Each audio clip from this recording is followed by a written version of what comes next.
ನಮಸ್ಕಾರ ವೀಕ್ಷಕರೇ, ನಮ್ಮ ಚಾನೆಲ್ಗೆ ಸ್ವಾಗತ. ನನ್ನ ಪತಿ ಸಂದೀಪ್ ಅವರು ಖಾಸಗಿ ಕಂಪನಿಯೊಂದರಲ್ಲಿ ಅಕೌಂಟೆಂಟ್ ಆಗಿ ಕೆಲಸ ಮಾಡುತ್ತಿದ್ದರು. ಅವರ ವೇತನ ಕೂಡ ತುಂಬಾನೇ ಚೆನ್ನಾಗಿತ್ತು. ಆದರೆ ನಮ್ಮ ಮೇಲೆ ಸಾಲದ ಹೊರೆ ವಿಪರೀತವಾಗಿತ್ತು. ಷೇರು ಮಾರುಕಟ್ಟೆಯಲ್ಲಿ ಹಣ ಹೂಡಿ ಅವರು ಹಲವಾರು ಬಾರಿ ನಷ್ಟ ಅನುಭವಿಸಿದ್ದರು. ಬೇಗನೆ ಶ್ರೀಮಂತರಾಗಬೇಕೆಂಬ ಆಸೆಯಲ್ಲಿ ಹೀಗೆಲ್ಲ ಆಗುತ್ತಿತ್ತು. ಆದರೂ ಕೂಡ ಅವರು ಇದನ್ನು ಬಿಡಲಿಲ್ಲ. ನನ್ನ ಗೆಳತಿ ರೂಪಾ ಒಂದು ಕಂಪನಿಯಲ್ಲಿ ಕೆಲಸ ಮಾಡುತ್ತಿದ್ದಳು. ನನಗೂ ಕೂಡ ಎಲ್ಲಿಯಾದರೂ ಕೆಲಸ ನೋಡು ಎಂದು ಅವಳಿಗೆ ಕೇಳಿಕೊಂಡಿದ್ದೆ. ಹಾಗಾಗಿ ಅವಳು ಒಂದು ದಿವಸ ನನ್ನನ್ನು ತನ್ನ ಆಫೀಸಿಗೆ ಕರೆದುಕೊಂಡು ಹೋದಳು. ಅಲ್ಲಿಗೆ ಹೋದ ಮೇಲೆ ಅವಳ ಬಾಸ್ ವಿಕ್ರಮ್ ಅವರ ಜೊತೆ ನನ್ನ ಭೇಟಿ ಮಾಡಿಸಿದಳು. ವಿಕ್ರಮ್ ತುಂಬಾನೇ ಒಳ್ಳೆಯವರು, ನಿನಗೆ ಖಂಡಿತ ಸಹಾಯ ಮಾಡುತ್ತಾರೆ ಅಂತ ಅವಳು ಹೇಳಿದಳು. ನಾನು ವಿಕ್ರಮ್ ಅವರ ಹತ್ತಿರ ಹೋಗಿ, ಸರ್, ನಾನು ತುಂಬಾನೇ ಕಷ್ಟದಲ್ಲಿದ್ದೀನಿ, ಹೇಗಾದರೂ ನನಗೆ ಯಾವುದಾದರೂ ಕೆಲಸ ಕೊಡಿಸಿ ಎಂದು ಕೇಳಿಕೊಂಡೆ. ನನ್ನ ಕಣ್ಣಿನಿಂದ ನೀರು ಜಾರಿ ಹೋಗುತ್ತಿತ್ತು. ನನ್ನ ಸೌಂದರ್ಯವನ್ನು ನೋಡಿದ ವಿಕ್ರಮ್ ಮರುಳಾಗಿ ಬಿಟ್ಟರು. ಸರಿಯಾಯಿತು, ನೀವು ನಿಮ್ಮ ಫೋನ್ ಸಂಖ್ಯೆಯನ್ನು ನೀಡಿ. ಯಾವುದಾದರೂ ಉದ್ಯೋಗದ ಅವಕಾಶವಿದ್ದರೆ ನಾನು ನಿಮಗೆ ಖಂಡಿತ ಕರೆ ಮಾಡುತ್ತೇನೆ ಎಂದರು. ನಾನು ಅವರ ಜೊತೆ ಚೆನ್ನಾಗಿ ಮಾತನಾಡಿ ನಂಬರ್ ಕೊಟ್ಟು ಮನೆಗೆ ಬಂದೆ. ಒಂದು ವಾರದ ನಂತರ ವಿಕ್ರಮ್ ಅವರು ರೂಪಾಳ ಹತ್ತಿರ ನನ್ನ ಮನೆಯ ವಿಳಾಸ ಕೇಳಿ ನೇರವಾಗಿ ಮನೆಗೆ ಬಂದರು. ನಾನು ಅವರನ್ನು ಮನೆಯೊಳಗೆ ಕರೆದು ನನ್ನ ಪತಿ ಸಂದೀಪ್, ಅತ್ತೆ ಹಾಗೂ ಮಗ ಅನ್ವಿತ್ ಜೊತೆಗೆ ಭೇಟಿ ಮಾಡಿಸಿದೆ. ವಿಕ್ರಮ್ ಅವರು, ನಿಮಗೊಂದು ಶುಭ ಸುದ್ದಿಯಿದೆ ಎಂದು ಹೇಳಿದರು. ಆಫೀಸಿನಲ್ಲಿ ಒಂದು ಹುದ್ದೆ ಖಾಲಿಯಿದೆ, ನೀವು ಆ ಕೆಲಸ ಮಾಡಬಹುದು ಎಂದು ಅವರು ಹೇಳಿದರು. ಇದನ್ನು ಕೇಳಿದ ಮನೆಯವರೆಲ್ಲರೂ ತುಂಬಾನೇ ಖುಷಿಪಟ್ಟರು. ನನ್ನ ಮನೆಯ ಸ್ಥಿತಿಯನ್ನು ಕಂಡು ವಿಕ್ರಮ್ ಅವರಿಗೆ ನಮ್ಮ ಪರಿಸ್ಥಿತಿ ಅರ್ಥವಾಯಿತು. ನನ್ನ ಪತಿಗೆ ಷೇರು ಮಾರುಕಟ್ಟೆಯಲ್ಲಿರುವ ಆಸಕ್ತಿಯ ಬಗ್ಗೆಯೂ ಅವರಿಗೆ ತಿಳಿಯಿತು. ಇದೆಲ್ಲದರ ನಂತರ ಸಂದೀಪ್ ಅವರು ಏನಾದರೂ ಸಿಹಿ ತರುತ್ತೇನೆ ಎಂದು ಹೊರಗಡೆ ಹೋದರು. ನಂತರ ವಿಕ್ರಮ್ ಅವರು ನನ್ನನ್ನು ಎದುರುಗಡೆ ಕೂರಿಸಿಕೊಂಡು ತುಂಬಾನೇ ಆತ್ಮೀಯವಾಗಿ ಮಾತನಾಡುತ್ತಿದ್ದರು. ನಾನು ಅವರಿಗೆ, ತುಂಬಾ ಧನ್ಯವಾದಗಳು ಸರ್, ಈ ಕೆಲಸ ಕೊಟ್ಟಿದ್ದಕ್ಕಾಗಿ ನನ್ನ ಮಗನ ಶಾಲೆಯ ಶುಲ್ಕವನ್ನು ನಾನು ಪಾವತಿಸಬಲ್ಲೆ ಎಂದು ಅಳುತ್ತಾ ಕೃತಜ್ಞತೆ ಸಲ್ಲಿಸಿದೆ. ವಿಕ್ರಮ್ ಅವರು ನನ್ನ ಕಣ್ಣಲ್ಲಿ ನೀರನ್ನು ಕಂಡು, ಪ್ರೀತಿ, ದಯವಿಟ್ಟು ಅಳಬೇಡಿ. ನೀವು ಈ ರೀತಿ ಪದೇ ಪದೇ ಧನ್ಯವಾದ ಹೇಳಿದರೆ ನಾನು ಇಲ್ಲಿಂದ ಹೊರಟು ಹೋಗುತ್ತೇನೆ ಎಂದರು. ವಿಕ್ರಮ್ ಅವರಿಗೆ ನನ್ನ ಕಣ್ಣುಗಳಲ್ಲಿ ಅವರ ಬಗ್ಗೆ ಇದ್ದ ಗೌರವ ಸ್ಪಷ್ಟವಾಗಿ ಕಾಣುತ್ತಿತ್ತು. ಸರಿ ಸರ್, ಇನ್ನೊಮ್ಮೆ ಧನ್ಯವಾದ ಹೇಳುವುದಿಲ್ಲ ಎಂದೆ. ನಾನು ಅಲ್ಲಿಂದ ಅಡುಗೆ ಮನೆಗೆ ಹೋದೆ. ಅಷ್ಟರಲ್ಲಿ ನನ್ನ ಪತಿ ಸಂದೀಪ್ ಸ್ವಲ್ಪ ಸಿಹಿ ಮತ್ತು ಸಂಜೆಯ ತಿಂಡಿ ತೆಗೆದುಕೊಂಡು ಬಂದಿದ್ದರು. ನಾನು ಸಹ ಟೀ ಸಿದ್ಧಪಡಿಸಿ ಎಲ್ಲರೂ ಹಜಾರದಲ್ಲಿ ಕುಳಿತುಕೊಂಡು ಸೇವಿಸಿದೆವು. ಇದೆಲ್ಲ ಆದ ಮೇಲೆ ವಿಕ್ರಮ್ ಅವರು ಹೊರಡಲು ಅನುವಾದಾಗ, ಸಂಜೆಯಾಗಿದೆ, ಊಟ ಮಾಡಿಕೊಂಡೇ ಹೋಗಿ ಎಂದೆ. ನನ್ನ ವಿನಂತಿಗೆ ಒಪ್ಪಿದ ಅವರು ರಾತ್ರಿ ನಮ್ಮ ಮನೆಯಲ್ಲೇ ಊಟ ಮಾಡಿದರು. ಅಂದಿನಿಂದ ವಿಕ್ರಮ್ ನಮ್ಮ ಮನೆಗೆ ಆಗಾಗ ಬರುತ್ತಿದ್ದರು. ಮಗ ಅನ್ವಿತ್ನ ಜನ್ಮದಿನ ಹಾಗೂ ಹಬ್ಬದ ಸಂದರ್ಭಗಳಲ್ಲಿ ನಾನು ಅವರನ್ನು ಊಟಕ್ಕೆ ಆಮಂತ್ರಿಸುತ್ತಿದ್ದೆ. ಅವರು ಸಹ ಬಂದು ಸಂಭ್ರಮದಿಂದ ಪಾಲ್ಗೊಳ್ಳುತ್ತಿದ್ದರು. ಹೀಗೆ ವಿಕ್ರಮ್ ಮತ್ತು ನಮ್ಮ ಕುಟುಂಬದವರು ಹತ್ತಿರವಾದೆವು. ವಿಕ್ರಮ್ ಅವರು ನಿಧಾನವಾಗಿ ನನ್ನ ಕಡೆಗೆ ಆಕರ್ಷಿತರಾಗುತ್ತಿದ್ದರು. ಆಫೀಸಿನ ಮೊದಲ ದಿನದಿಂದಲೇ ಅವರು ನನ್ನ ಸೌಂದರ್ಯಕ್ಕೆ ಮಾರು ಹೋಗಿದ್ದರು. ಹೀಗಿರುವಾಗ ಒಂದು ದಿನ ಆಫೀಸಿನ ಚೇಂಬರ್ನಲ್ಲಿ ವಿಕ್ರಮ್ ಅವರು ನನಗೆ, ಪ್ರೀತಿ, ನಿನಗೆ ಗೊತ್ತಾ ನನ್ನ ಲಕ್ಕಿ ಡೇ ಯಾವುದು ಎಂದು ಪ್ರಶ್ನಿಸಿದರು. ನೀವು ಹೇಳಿದರೆ ಮಾತ್ರ ನನಗೆ ತಿಳಿಯಲು ಸಾಧ್ಯ ಎಂದೆ. ಅವರು ನನ್ನನ್ನೇ ನೋಡುತ್ತಾ, ಯಾವ ದಿನ ನೀನು ನನ್ನ ಹತ್ತಿರ ಕೆಲಸ ಕೇಳಲು ಬಂದಿದ್ದೆಯೋ ಅದೇ ನನಗೆ ಲಕ್ಕಿ ಡೇ ಎಂದರು. ಆವಾಗ ನಾನು, ಅದೇಕೆ ಸರ್, ಅದು ನನಗೆ ಲಕ್ಕಿ ಡೇ, ನಿಮ್ಗೇಕೆ ಎಂದು ಕೇಳಿದೆ. ಖಂಡಿತ ಅದು ನನಗೆ ಒಳ್ಳೆಯ ದಿನ, ಏಕೆಂದರೆ ಆವತ್ತು ನೀನೂ ಬರದಿದ್ದರೆ ಇವತ್ತು ನಾವಿಬ್ಬರು ಇಷ್ಟು ಆತ್ಮೀಯರಾಗಿರುತ್ತಿರಲಿಲ್ಲ ಎಂದರು. ನಾನು ಮುಗುಳುನಗೆ ಬೀರಿ ಕೆಳಗೆ ಮುಖ ಮಾಡಿ ಕುಳಿತಿದ್ದೆ. ಆಗ ಅವರು ನನ್ನ ಹತ್ತಿರ ಬಂದು ಕೈ ಹಿಡಿದು, ನಿನಗೆ ಏನೇ ಹೇಳಬೇಕಿದ್ದರೂ ನಿಮ್ಮವರು ಎಂದು ಭಾವಿಸಿ ಹೇಳು, ನಾನು ಯಾವಾಗ ಬೇಕಾದರೂ ನಿನಗೆ ಸಹಾಯ ಮಾಡಲು ಸಿದ್ಧ ಎಂದರು.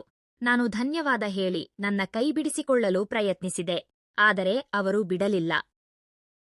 ಅವರು ನನ್ನನ್ನೇ ಪ್ರೀತಿಯಿಂದ ದಿಟ್ಟಿಸಿ ನೋಡುತ್ತಿದ್ದರು. ಅವರ ಪ್ರೀತಿಯ ಭಾವ ನೋಡಿ ನನ್ನ ಮುಖ ಕೆಂಪಾಗುತ್ತಿತ್ತು. ಅವರಿಗೆ ನನ್ನ ಮೇಲೆ ಅಪಾರ ಪ್ರೀತಿಯಿದೆ ಎಂಬುದು ಅವರ ಮುಖದಲ್ಲಿ ಸ್ಪಷ್ಟವಾಗಿ ಗೋಚರಿಸುತ್ತಿತ್ತು. ವಿಕ್ರಮ್ ತಮ್ಮ ಪ್ರೀತಿಯನ್ನು ವ್ಯಕ್ತಪಡಿಸಲು ಪ್ರಯತ್ನಿಸುತ್ತಿದ್ದರು. ಆದರೆ ನಾನು ಯಾವಾಗಲೂ ಪತಿಯ ನಿಷ್ಠೆಯ ಬಗ್ಗೆ ಹೇಳಿ ಅವರನ್ನು ತಡೆಯುತ್ತಿದ್ದೆ. ನನ್ನ ಪತಿ ಸಂಪಾದಿಸಿದ ಹಣವನ್ನೆಲ್ಲ ಕಳೆದುಕೊಳ್ಳುತ್ತಿದ್ದರು. ಮನೆಯ ಪರಿಸ್ಥಿತಿಯಿಂದ ನಾನು ನೊಂದು ಹೋಗಿದ್ದೆ. ಆದರೆ ಏನು ಮಾಡಲು ಸಾಧ್ಯ? ಇದೆಲ್ಲವನ್ನೂ ವಿಕ್ರಮ್ ಮುಂದೆ ಹೇಳಿ ಅಳುತ್ತಿದ್ದೆ. ಅವರು ಸಮಾಧಾನ ಮಾಡಿ ನನ್ನನ್ನು ನಗಿಸುತ್ತಿದ್ದರು. ಹೀಗೆ ದಿನಗಳು ಕಳೆಯುತ್ತಿರುವಾಗ ನನ್ನ ಜನ್ಮದಿನದ ಹಿಂದಿನ ವಿಕ್ರಮ್ ಅವರ ಮನೆಗೆ ಬರುವಂತೆ ಹಠ ಮಾಡಿದರು. ನೀವು ಬರದಿದ್ದರೆ ನಾನು ಕೋಪಿಸಿಕೊಳ್ಳುತ್ತೇನೆ ಎಂದರೂ ಅವರ ಹಠಕ್ಕೆ ಮಣಿದು ನಾನು ಅವರ ಕಾರಿನಲ್ಲಿ ಕುಳಿತು ಮನೆಗೆ ಹೋದೆ. ಅವರ ಮನೆಯಲ್ಲಿ ನನಗೋಸ್ಕರ ರುಚಿಯಾದ ಅಡುಗೆ ಮಾಡಿಸಿದ್ದರು. ಹಾಗೆಯೇ ನನಗೆ ಒಂದು ದುಬಾರಿ ಸೀರೆಯನ್ನು ಉಡುಗೊರೆಯಾಗಿ ನೀಡಿದರು.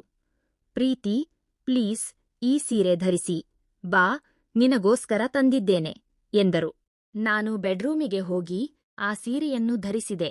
ಆ ಸೀರೆ ಸ್ವಲ್ಪ ಪಾರದರ್ಶಕವಾಗಿದ್ದು ನನ್ನ ಸೌಂದರ್ಯವನ್ನು ಹೆಚ್ಚಿಸಿತ್ತು. ನನ್ನನ್ನು ಕಂಡು ವಿಕ್ರಮ್ ಸ್ತಬ್ಧರಾದರು. ಅವರು ನನ್ನನ್ನು ಆವೇಶದಿಂದ ತಬ್ಬಿಕೊಂಡರು. ವಿಕ್ರಮ್, ಇದೆಲ್ಲ ಸರಿಯಲ್ಲ ಎಂದು ನಾನು ದೂರ ತಳ್ಳಲು ಯತ್ನಿಸಿದೆ. ಆದರೆ ನನ್ನ ಮನಸ್ಸು ಪೂರ್ಣವಾಗಿ ಅವರನ್ನು ವಿರೋಧಿಸುತ್ತಿರಲಿಲ್ಲ. ಅವರು ನನ್ನ ಮನಸ್ಸನ್ನು ಚೆನ್ನಾಗಿ ಅರಿತುಕೊಂಡಿದ್ದರು. ಅವರು ನನ್ನ ಹೆಗಲಿಗೆ ಮುತ್ತಿಕ್ಕಿದರು. ಅವರ ಬಿಸಿ ಉಸಿರಾಟ ನನಗೆ ತಾಗುತ್ತಿತ್ತು. ನಾನು ಬೇಡವೆನ್ನುತ್ತಲೇ ಅವರ ಅಪ್ಪುಗೆಗೆ ಶರಣಾದೆ. ನನ್ನನ್ನು ಎತ್ತಿಕೊಂಡು ಹೋಗಿ ಹಾಸಿಗೆಯ ಮೇಲೆ ಮಲಗಿಸಿದರು. ನಾನು ಸಂಪೂರ್ಣವಾಗಿ ಅವರಿಗೆ ಸಮರ್ಪಿಸಿಕೊಂಡೆ. ನಮ್ಮ ನಡುವಿನ ಆಕರ್ಷಣೆಯ ಬೆಂಕಿ ಆರುವ ತನಕ ನಾವು ಜೊತೆಯಾಗಿಯೇ ಕಳೆದವು. ನಂತರ ನಾವಿಬ್ಬರೂ ಅಪ್ಪಿಕೊಂಡು ಮಲಗಿದ್ದೆವು. ಸ್ವಲ್ಪ ಸಮಯದ ನಂತರ ನಾನು ಬಿಕ್ಕಿ ಬಿಕ್ಕಿ ಅಳಲು ಶುರು ಮಾಡಿದೆ. ಆಗ ವಿಕ್ರಮ್ ಆತಂಕದಿಂದ, ಪ್ರೀತಿ, ಯಾಕೆ ಅಳುತ್ತಿದ್ದೀಯಾ? ನನ್ನಿಂದ ಏನಾದರೂ ತಪ್ಪಾಯಿತಾ ಎಂದು ಕೇಳಿದರು. ಹಾಗೇನಿಲ್ಲ ಸರ್, ನಾನು ಮೊದಲ ಬಾರಿ ಇಂತಹ ಪ್ರೀತಿಯನ್ನು ಅನುಭವಿಸಿದೆ. ಅದಕ್ಕಾಗಿ ಭಾವುಕಳಾದೆ ಎಂದು ಉತ್ತರಿಸಿದೆ. ವಿಕ್ರಮ್ ನಮ್ಮ ಕುಟುಂಬದವರಿಗೂ ಹತ್ತಿರವಾಗಿದ್ದರು. ನಮ್ಮ ಎಲ್ಲಾ ಅಗತ್ಯಗಳನ್ನು ಪೂರೈಸುತ್ತಿದ್ದರು. ಹೀಗಿರುವಾಗ ಒಂದು ದಿನ ವಿಕ್ರಮ್ ಅವರ ತಂದೆ ತಾಯಿ ಆಫೀಸಿಗೆ ಬಂದರು. ಅವರ ಮಗನಿಗಾಗಿ ಒಂದು ಹೆಣ್ಣಿನ ಸಂಬಂಧ ತಂದಿದ್ದರು. ವಿಕ್ರಮ್, ಒಂದು ಒಳ್ಳೆಯ ಸಂಬಂಧ ಬಂದಿದೆ, ಹುಡುಗಿ ನೋಡಲು ಹೋಗೋಣ ಬಾ ಎಂದು ಅವರ ತಾಯಿ ಕರೆದರು. ವಿಕ್ರಮ್ ಕೆಲಸದ ನೆಪ ಹೇಳಿ ಅದನ್ನು ಮುಂದೂಡುತ್ತಿದ್ದರು. ಇದರಿಂದ ಕೋಪಗೊಂಡ ಅವರ ತಂದೆ, ನೀನು ಆ ಪ್ರೀತಿಯ ಗುಂಗಿನಲ್ಲಿದ್ದೀಯಾ? ಅದಕ್ಕಾಗಿಯೇ ಸಂಬಂಧಗಳನ್ನು ತಿರಸ್ಕರಿಸುತ್ತಿದ್ದೀಯಾ ಎಂದು ಗದರಿಸಿದರು. ವಿಕ್ರಮ್ ಅವರು, ನಮ್ಮ ನಡುವೆ ಅಂತಹ ಕೆಟ್ಟ ಸಂಬಂಧ ಯಾವುದೂ ಇಲ್ಲ ಎಂದು ಸಮರ್ಥಿಸಿಕೊಳ್ಳಲು ಯತ್ನಿಸಿದರು. ಆದರೆ ಅವರ ತಂದೆ ತಾಯಿ ಕೇಳುವ ಸ್ಥಿತಿಯಲ್ಲಿರಲಿಲ್ಲ. ನೀನು ಇಲ್ಲಿ ಏನು ಮಾಡುತ್ತೀಯ ಎಂಬ ವರದಿ ನಮಗೆ ಬರುತ್ತದೆ. ಪ್ರೀತಿ ನಿನ್ನ ಮನೆಗೆ ಪದೇ ಪದೇ ಬರುತ್ತಾಳೆ ಎಂದು ಕಾಲೋನಿಯ ಜನ ಮಾತನಾಡಿಕೊಳ್ಳುತ್ತಿದ್ದಾರೆ. ಹೀಗಾದರೆ ನಿನಗೆ ಯಾವ ಹುಡುಗಿಯೂ ಸಿಗುವುದಿಲ್ಲ ಎಂದು ಎಚ್ಚರಿಸಿದರು. ನಾನು ಅವಳ ಇಡೀ ಕುಟುಂಬದ ಜೊತೆ ಆತ್ಮೀಯವಾಗಿದ್ದೇನೆ ಎಂದು ವಿಕ್ರಮ್ ಸಮಾಧಾನಪಡಿಸಲು ಪ್ರಯತ್ನಿಸಿ ಕಳುಹಿಸಿಕೊಟ್ಟರು. ಪೋಷಕರು ಹೋದ ನಂತರ ವಿಕ್ರಮ್ ತುಂಬಾನೇ ಆತಂಕದಲ್ಲಿದ್ದರು.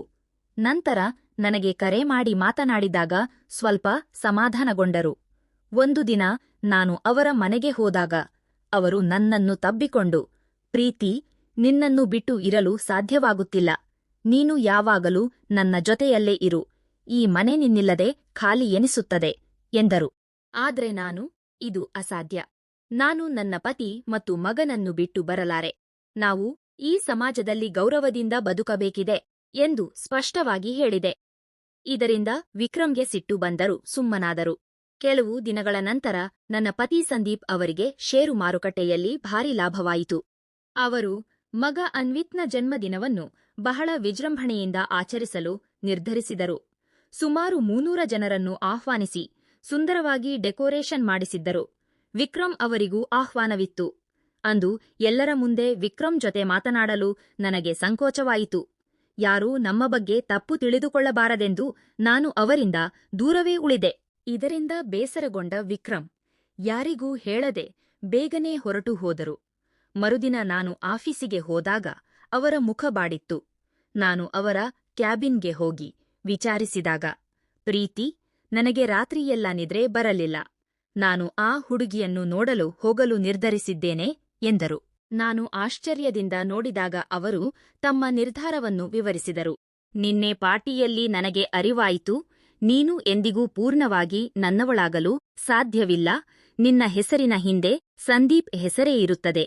ನನಗೆ ಕೇವಲ ಒಂದು ರಾತ್ರಿಯ ಸಾಂಗತ್ಯ ಬೇಡ, ಜೀವನಪೂರ್ತಿ ಜೊತೆಗಿರುವ ಹೆಂಡತಿ ಬೇಕು. ಹಾಗಾಗಿ ನಾನು ಮದುವೆಯಾಗಲು ನಿರ್ಧರಿಸಿದ್ದೇನೆ ಎಂದರು. ಆ ಮಾತು ಕೇಳಿ ನನ್ನ ಕಣ್ಣಲ್ಲಿ ನೀರು ತುಂಬಿತು. ಹಾಗಾದರೆ ನೀವು ನನ್ನನ್ನು ಮರೆತು ಬಿಡುತ್ತೀರಾ ಎಂದು ಕೇಳಿದೆ. ಆಗ ಅವರು, ನಾವು ಕೇವಲ ಸ್ನೇಹಿತರಾಗಿರಬೇಕಿತ್ತು, ಆದರೆ ಮಿತಿ ಮೀರಿದೆವು. ಈಗ ನಾನು ಬರುವ ಹೆಂಡತಿಗೆ ಮೋಸ ಮಾಡಲು ಇಷ್ಟಪಡುವುದಿಲ್ಲ ಎಂದರು. ಅವರ ಪ್ರಾಮಾಣಿಕತೆಗೆ ನಾನು ಬೆರಗಾದೆ. ನೀವು ಹೇಳಿದ್ದು ಸತ್ಯ ಸರ್, ನೀವು ನಿಜಕ್ಕೂ ಒಳ್ಳೆಯ ವ್ಯಕ್ತಿ ಎಂದು ಅಳುತ್ತಾ ಹೇಳಿದೆ. ಇಲ್ಲಿಯವರೆಗೆ ನಡೆದಿದ್ದನ್ನೆಲ್ಲ ಮರೆತು ಹೊಸ ಜೀವನ ಆರಂಭಿಸೋಣ, ಆಲ್ ದಿ ಬೆಸ್ಟ್ ಎಂದು ಹೇಳಿ ಅಲ್ಲಿಂದ ಹೊರಬಂದೆ. ವಿಕ್ರಮ್ ಕೂಡ ಎಲ್ಲವನ್ನೂ ಮರೆತು ಸುಂದರವಾದ ಹುಡುಗಿಯನ್ನು ಮದುವೆಯಾಗಿ ಸುಖವಾಗಿದ್ದಾರೆ. ವೀಕ್ಷಕರೇ, ನಿಮಗೆ ಈ ಕಥೆ ಇಷ್ಟವಾದಲ್ಲಿ ಲೈಕ್ ಮಾಡಿ, ಶೇರ್ ಮಾಡಿ ಹಾಗೂ ಸಬ್ಸ್ಕ್ರೈಬ್ ಮಾಡಿ. ಧನ್ಯವಾದಗಳು.